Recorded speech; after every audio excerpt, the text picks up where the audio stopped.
বন্ধুরা, দ্রুত চুল যদি লম্বা, ঘন, সুন্দর, কালো করতে চাও তাহলে রান্নাঘরে থাকা এই তিনটে জিনিস শুধু চুলে মেখে নাও। রান্নাঘরে আমাদের যে প্রতিদিনকার রান্নায় আমরা ব্যবহার করে থাকি সেই তিনটে জিনিসকে শুধু যেভাবে বলছি আজকে এইভাবে যদি লাগিয়ে নিতে পারো, মাথার যত রকমের চুলের সমস্যা আছে, চুল পড়ে যাচ্ছে, মাথায় খুশকি হচ্ছে, হেয়ার গ্রোথ হচ্ছে না, মাথায় ইনফেকশন হচ্ছে কিংবা উকুন হচ্ছে, এই সমস্ত সমস্যা থেকে মুক্তি দিতে পারে একটি মাত্র এই জিনিস। বন্ধুরা, আমরা সবাই জানি যে চুলের সঠিক যত্ন যদি নেওয়া যায় চুল কিন্তু ভালো হয়, লম্বা, ঘন আর কালো হয়। দেখো, রান্নাঘরে প্রত্যেক দিনকার যে মশলা আমরা ব্যবহার করি সেগুলোই আমরা চুলে যদি যথাযথভাবে ঠিকভাবে লাগাতে পারি তাহলে কিন্তু আবার থেকে হেয়ার গ্রোথ হতে হেল্প করবে। এখানে দেখো আমি নিয়েছি লবঙ্গ। যদি চুল সাদা হচ্ছে, অসময়ে সাদা হয়ে যাচ্ছে, অতিরিক্ত ঝরছে পড়ছে, চুলের গ্রোথ কমে গেছে, চুলের গ্রোথ হচ্ছে না, আজকের এই রেমেডিটা মাত্র কয়েকদিন করে দেখো। প্রথমে 5-6টা লবঙ্গ দেবে একটি কড়ার মধ্যে, আর নেবে 1 বড় চামচ মেথি দানা একটি কড়ার মধ্যে দিয়ে এবার আঁচটা একদম কমিয়ে কড়াটা বসিয়ে দিয়ে আস্তে আস্তে এটাকে একটু নাড়াচাড়া করে নেবে। মেথি আর লবঙ্গটাকে আগে একটু নেড়ে চেড়ে নিতে হবে আমাদের। যখন এটি একটুখানি নাড়াচাড়া করে নেবে তারপর দেখো এটা হচ্ছে কালো সর্ষে। কালো সর্ষে আমাদের চুলকে কালো করে, চুলের গ্রোথ বাড়ায়, আবার থেকে চুলকে লম্বা, ঘন, সুন্দর করে, উকুন পালায়, মাথার খুশকি আটকায়। কালো সর্ষে চুলে যদি মাখা যায় দুর্দান্তভাবে ফাস্ট হেয়ার গ্রোথ করতে হেল্প করে। তো এখানে দেখো 1 বড় চামচ কালো সর্ষে দেবে, দিয়ে এবার এটাকে একটুখানি নাড়াচাড়া করে নিতে হবে। যখন দেখবে সর্ষেটা ফুটফুট করে ফুটতে আরম্ভ করেছে সেই সময় গ্যাসটা অফ করে দেবে আর আঁচটা কমিয়ে রাখবে। গ্যাস অফ করে দিয়ে এবার মেশাবে 1 চামচ কালো জিরে। যখনই দেখবে সর্ষেটা ফুটফুট করতে আরম্ভ করেছে গ্যাস অফ করে দেবে আর তারপর 1 চামচ কালো জিরে মিশিয়ে আবার এটাকে একটু নেড়ে চেড়ে নেবে এইভাবেই। ব্যাস, যেহেতু কড়াটা গরমই আছে আর বেশি নাড়াচাড়া করার দরকার নেই। ব্যাস, এইভাবে একটু নেড়ে চেড়ে নিতে হবে আমাদের। এইভাবে নেড়ে চেড়ে নিয়ে এবার এটাকে একটু ঠান্ডা করে নেবে। দুর্দান্ত একটি রেমেডি বলছি বন্ধুরা, এই রেমেডিটা চুলের গ্রোথ বাড়ায়।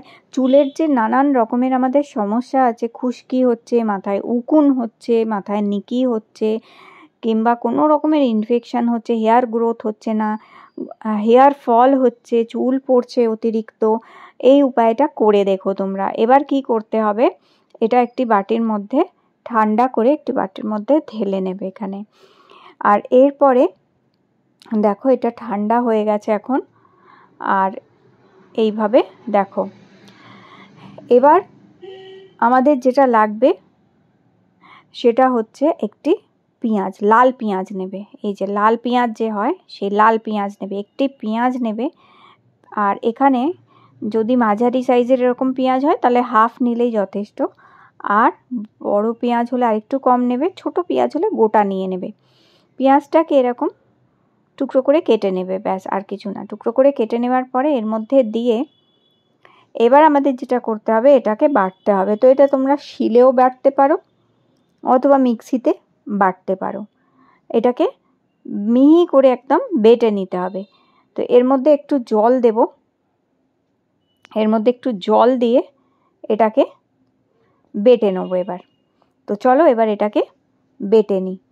তো অল্প একটু, বেশি জল দেবে না, খুব অল্পই জল এর মধ্যে দেবে, 3-4 চামচ মতন জল দেবে এর মধ্যে, দিয়ে এবার এটাকে বেটে নেবো। আর শিলেও যখন বাটবে অল্প জল দিয়ে দিয়ে এটাকে বেটে নিতে হবে। বেটে নিয়েছি দেখো এখানে, এই যে বাটা হয়ে গেছে। এবার এটা একটি বাটির মধ্যে ঢেলে নেবে। আর তোমরা চাইলে এটাকে ছেঁকে নিয়েও মাথায় লাগাতে পারো অথবা এটা সব শুদ্ধও মাথায় লাগাতে পারো, যেমন তোমাদের সুবিধা সেই অনুযায়ী তোমরা এটা মাথায় লাগাতে পারো। যদি মনে করো যে এটা এইরকমভাবে লাগাবে না তাহলে এটাকে তোমরা একটু ছেঁকে নিতে পারো। তো ছাঁকতে হলে তোমাদের কাপড়ে ছাঁকতে হবে, কোনো পাতলা মসৃণ কাপড়ে ছেঁকে নিতে পারো, অথবা এটাকে এইরকমই তোমাদের চুলে লাগাতে হবে। এটি খুব ফাস্ট হেয়ার গ্রোথ করে, চুল ভালো করে, উকুন নিকি সব পালায়, খুশকি দূর করে দেয় আর চুলের হেলথ ভালো করতে তোমাদের সাহায্য করবে। ব্যাস, এটা কি করবে, এইভাবে সারা চুলে খুব ভালো করে একদম দেখো গোড়া থেকে নিয়ে ডগা পর্যন্ত এটা ভালো করে মাখবে, চুলের গোড়ায় খুব ভালো করে এটা মাখবে। তো এইভাবে যদি এটা চুলে মাখো দেখবে খুব তাড়াতাড়ি তোমাদের চুল পড়া বন্ধ হয়ে যাবে একদম পুরোপুরি, নতুন চুল গজাবে এবং মাথায় নানান রকমের যে সমস্যা হচ্ছে সেগুলো হবে না। এটা মেখে অন্তত আধ ঘন্টা রেখে দেবে। 1 ঘন্টা যদি রাখতে পারো খুব ভালো, 1 ঘন্টা না রাখতে পারলে অন্তত আধ ঘন্টা তো অবশ্যই রেখো। মাত্র 3 দিন মাথায় মাখলেই তোমরা এর তফাৎ বুঝতে পারবে। তারপরে জল দিয়ে ধুয়ে নিতে পারো, অথবা চাইলে শ্যাম্পু যদি করতে ইচ্ছা হয় শ্যাম্পুও করে নিতে পারো। শ্যাম্পু করতে পারো অথবা নর্মাল জল দিয়ে মাথাটা ধুয়ে নেবে, মাথা থেকে ধুয়ে এটা ওয়াশ আউট করে দেবে। ব্যাস, তোমরা দেখবে খুব সুন্দর চুল একদম সিল্কি সফট করে দেবে, চুলে একটা চকচকে ভাব এনে দেবে, চুলের লেন্থ বাড়বে, চুলের গোছ বাড়বে, চুলকে কালো করে দেবে, আর চুলের হেলথ দিনে দিনে দেখবে ভালো হয়ে গেছে। তো বন্ধুরা, আজকের যে এই উপায়টা, এটা সপ্তাহে 1 দিন করে তো অবশ্যই করো, পারলে 2 দিন করে মাথায় লাগাও এটা। আর ছেলেরা মেয়েরা সবাই এই উপায়টা করতে পারে, বাচ্চা বড় প্রত্যেকে, কারণ একেবারেই ঘরোয়া আর ন্যাচারাল জিনিস হচ্ছে এটা। এতে চুল ভালো হয়। সর্ষে আমরা জানি আমাদের চুলের জন্য ভীষণ ভীষণ উপকারী কিন্তু। তো অবশ্যই আজকের উপায়টা করে দেখো, তোমরা নিজেরা বুঝতে পারবে তোমাদের চুলের তফাৎ। দেখবে চুলের হেলথ কত ভালো হচ্ছে আস্তে আস্তে দিনে দিনে, এবং চুলে এরকম সুন্দর চকচকে ভাব আসবে, একটা চুল সুন্দর হবে। তো আজকের উপায়টা করো। ভিডিও ভালো লেগে থাকলে লাইক দিও, চ্যানেল সাবস্ক্রাইব করে রেখো।